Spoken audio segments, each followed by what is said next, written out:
ఈ రోజు నుంచి గురు మౌఢ్యమి ప్రారంభమవుతోంది. ఈ సందర్భంగా ఎలాంటి కార్యక్రమాలు నిర్వహించవచ్చో, ఎలాంటి కార్యక్రమాలు నిర్వహించరాదో, అలాగే పరిహార శాస్త్రం పరంగా సింహం ఉంగరాన్ని ధరిస్తే ఎలాంటి విశేషమైన శుభ ఫలితాలు కలుగుతాయో నేటి పరిహారాలు పరిష్కారాలు అనే శీర్షికన పరిశీలిద్దాం. ఈ రోజు నుంచి ప్రధానంగా గురు మౌఢ్యమి ప్రారంభమవుతోంది. ఏ గ్రహమైనా సరే సూర్య భగవానుడికి దగ్గరగా నిర్దిష్టమైన కోణంలో వచ్చినప్పుడు ఆ గ్రహం శక్తి తగ్గిపోతుంది. దీన్నే మూఢము లేదా మౌఢ్యమి అనే పేరుతో పిలుస్తారు.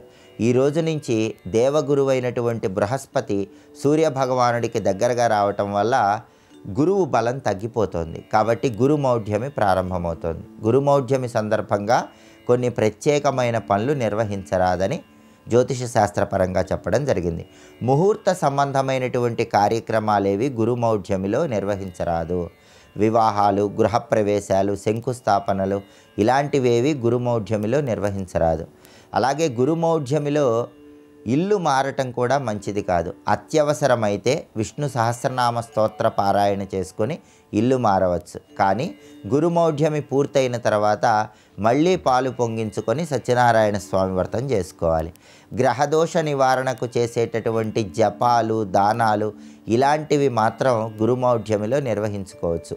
ముహూర్త సంబంధమైనటువంటి కార్యక్రమాలు, మంగళ తోరణాలు కట్టి ముహూర్తం పెట్టుకొని చేసే ఏ కార్యక్రమాలు కూడా గురుమౌఢ్యమి సందర్భంగా నిర్వహించరాదు అని జ్యోతిష శాస్త్రంలో చెప్పడం జరిగింది. కాబట్టి గురుమౌఢ్యమి సందర్భంగా ఈ ప్రత్యేకమైన విధి విధానాలు పాటించినట్లయితే ఉత్తమ ఫలితాలు కలుగుతాయి. అలాగే పరిహార శాస్త్రంలో సింహం ఉంగరానికి చాలా ప్రాధాన్యత ఉంది.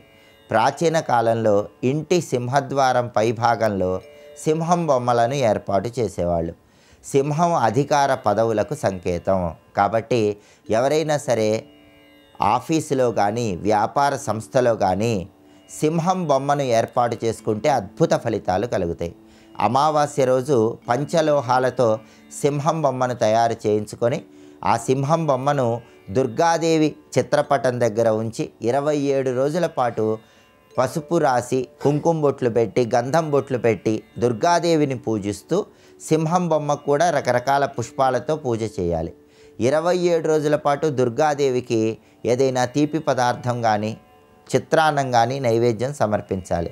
ఇలా 27 రోజుల పాటు దుర్గా పూజలో పంచలోహాలతో తయారు చేయబడినటువంటి సింహం బొమ్మను ఉంచి ఆ తర్వాత వ్యాపార సంస్థల్లో కానీ ఆఫీసుల్లో కానీ సింహం బొమ్మను ఏర్పాటు చేస్తే తిరుగులేని విధంగా అత్యున్నత స్థాయికి ఎదుగుతారు. అయితే సింహం బొమ్మను ఆఫీసులో వ్యాపార సంస్థల్లో ఏర్పాటు చేయటం వీలు కాని వాళ్ళు సింహం ఉంగరాన్ని ధరించడం ద్వారా కూడా అద్భుత ఫలితాలు కలుగుతాయి.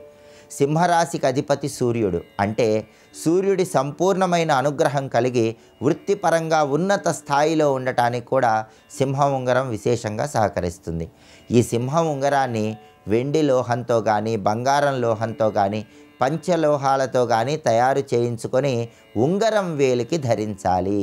ఎవరైనా సరే బంగారం, వెండి లేదా పంచలోహాలతో తయారు చేయబడిన సింహం ఉంగరాన్ని ఉంగరం వేలికి ధరించడం ద్వారా ఉత్తమ ఫలితాలు కలుగుతాయి. సింహం ఉంగరాన్ని ఎప్పుడు ధరించాలంటే రాహు నక్షత్రము, కేతు నక్షత్రము, కుజ నక్షత్రము ఈ నక్షత్రాలు ఉన్న రోజుల్లో ఎప్పుడైనా సరే సింహం ఉంగరాన్ని ధరించవచ్చు. లేదా ఆదివారం ఉదయం 6 నుంచి 7 మధ్యలో కానీ, మధ్యాహ్నం 1 నుంచి 2 మధ్యలో కానీ, రాత్రి 8 నుంచి 9 మధ్యలో కానీ, రవిహోర ఉన్న సమయంలో అయినా సరే సింహం ఉంగరాన్ని ధరించవచ్చు. వృత్తిలో అత్యుత్తమ స్థాయిలో రాణించటానికి, అధికార పదవులను సిద్ధింపజేసుకోవటానికి, ప్రమోషన్లు త్వరగా రావటానికి, అఖండ రాజయోగాన్ని సిద్ధింపజేసుకోవటానికి సింహం ఉంగరాన్ని ధరించండి. విశేషమైన శుభ ఫలితాలు సిద్ధింపజేసుకోండి.